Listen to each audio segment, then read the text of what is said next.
दोस्तों 1960 से लेकर 1973 तक अमेरिका ने 288 अरब डॉलर खर्च करके अपने एस्ट्रोनॉट्स को चांद पर उतारा।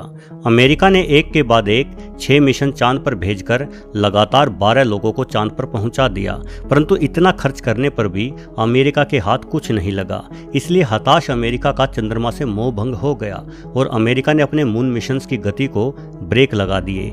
किंतु चांद पर अपने रोवर भेजने की होड़ में पिछले 1.5 दशक के दौरान चीन बेहद आगे बढ़ चुका है। गत 15 वर्षों से भी कम समय में चीन ने अपनी अंतरिक्ष खोजों के बजट को 350 गुना अधिक कर लिया है और हाल ही में चीन को चंद्रमा पर कुछ ऐसा मिला है जो अमेरिका भी नहीं खोज पाया। एक लंबे अरसे तक अमेरिका अंतरिक्ष कार्यक्रमों के शिखर पर बैठा है। अमेरिकी अंतरिक्ष एजेंसी नासा ने न सिर्फ चांद पर मानवों को भेजा है, अपितु अमेरिका द्वारा मंगल ग्रह पर भी कई बार रोवर भेजे जा चुके हैं। सिर्फ इतना ही नहीं, बल्कि नासा ने अपने हबल टेलीस्कोप के जरिए अनेकों ऐसे ग्रहों को खोजा है जो पृथ्वी की ही भांति जीवन जीने योग्य हैं। इन ग्रहों पर भारी मात्रा में तरल पानी मौजूद है। विशेष बात यह है कि अमेरिका और रूस की अंतरिक्ष में की जाने वाली सभी गतिविधियां किसी से छुपी हुई नहीं है, परंतु चीन अपने अंतरिक्ष मिशंस को सारी दुनिया से छुपकर अंजाम दे रहा है। अभी तक किसी को पूरी तरह से नहीं पता कि चीन किस खामोशी से छुप कर अंतरिक्ष खोजबीन का कार्य किए जा रहा है। जनवरी 2019 में चीन ने चांग नामक एक रोवर चंद्रमा की डार्क साइड पर उतारा। इस रोवर द्वारा चंद्रमा पर कुछ ऐसी वस्तुएं खोजे जाने के बारे में जानकारी मिली है जिनसे वैज्ञानिक जगत में तहलका मच गया है। यहाँ मैं आपको बताना चाहूँगा कि हमारा चंद्रमा पृथ्वी के तेज गुरुत्वाकर्षण बल के कारण टाइडल लॉक है। टाइडल लॉक वह स्थिति होती है जिसमें किसी अंतरिक्ष पिंड के अपने अक्ष पर घूमने की गति उस तारे या ग्रह से जुड़ी हुई होती है जिस तारे या ग्रह की वो पिंड परिक्रमा कर रहा हो। यानी चंद्रमा पृथ्वी की परिक्रमा करते समय पृथ्वी के तेज गुरुत्वाकर्षण बल के कारण अपनी धुरी पर स्वतंत्र नहीं घूम पाता, बल्कि चंद्रमा की अपनी धुरी पर घूमने की गति पृथ्वी के परिक्रमा पथ पर आगे बढ़ने से ही जुड़ी हुई है, जिस वजह से हम हमेशा चंद्रमा का सिर्फ एक हिस्सा ही देख पाते हैं। दूसरा हिस्सा हमें कभी नहीं दिखाई पड़ता। जो हिस्सा हमें नहीं दिखाई पड़ता उसी हिस्से को हम फार साइड या डार्क साइड कहते हैं। हालांकि डार्क साइड का ये मतलब नहीं है कि यहाँ हर समय रात रहती है। चंद्रमा के इस हिस्से पर भी दिन और रात होते हैं, लेकिन चूंकि यह हिस्सा हमें दिखाई नहीं पड़ता इसलिए इसे डार्क साइड नाम दिया गया है।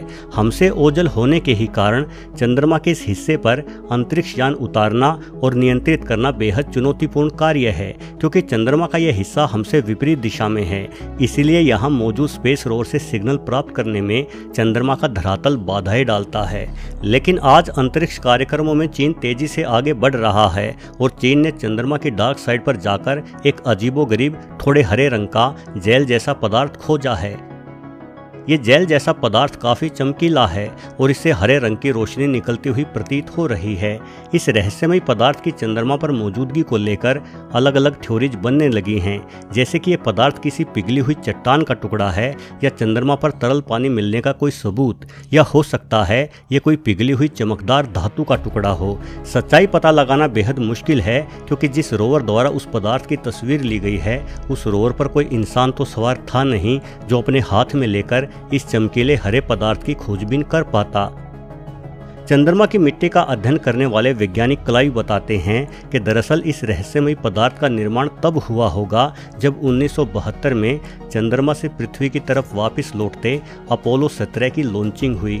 अपोलो 17 की लॉन्चिंग से बेहद तेज गर्मी पैदा हुई। उसी गर्मी के प्रभाव से रेत के पिघलने की वजह से कांच का निर्माण हुआ। ये जेलनुमा दिख रहा पदार्थ वही कांच हो सकता है।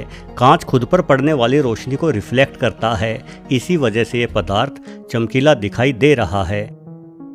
दोस्तों, चंद्रमा पर मिशन भेजना बेहद ही महंगा सौदा होता है, इसलिए सिर्फ इस जेलनुमा पदार्थ की जांच पड़ताल करने के लिए कोई भी देश चंद्रमा पर मिशन नहीं भेजना चाहेगा।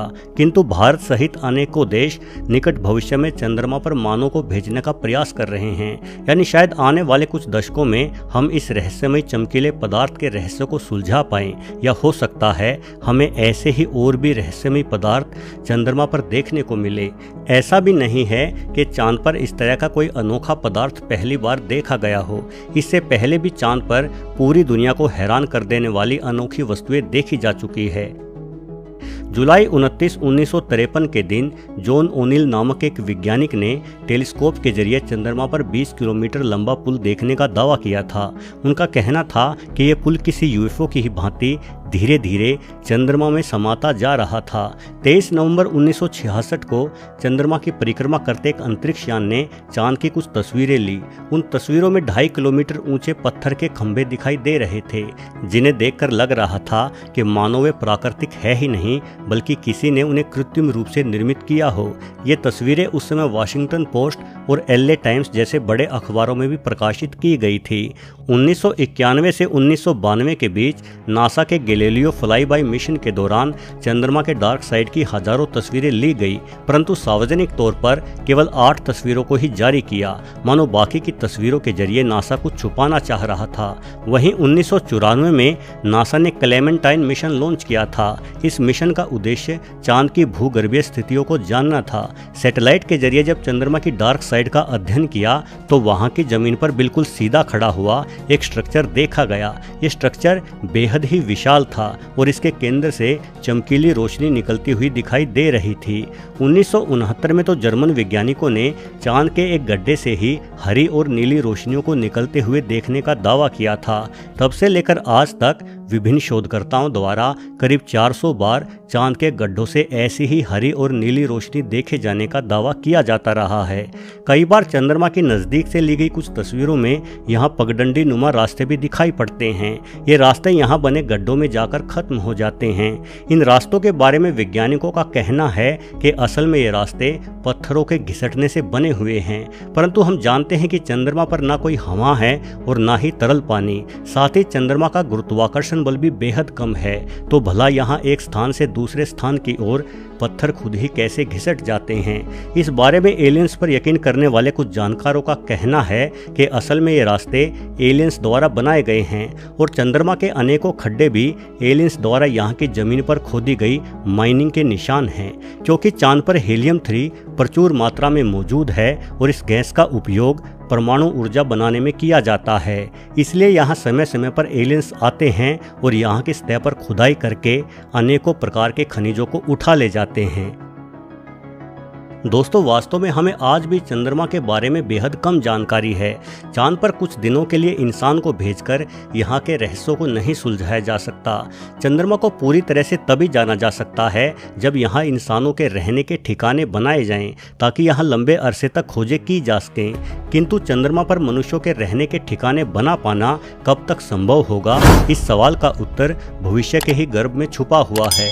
वीडियो देखने के लिए आपका बहुत बहुत धन्यवाद।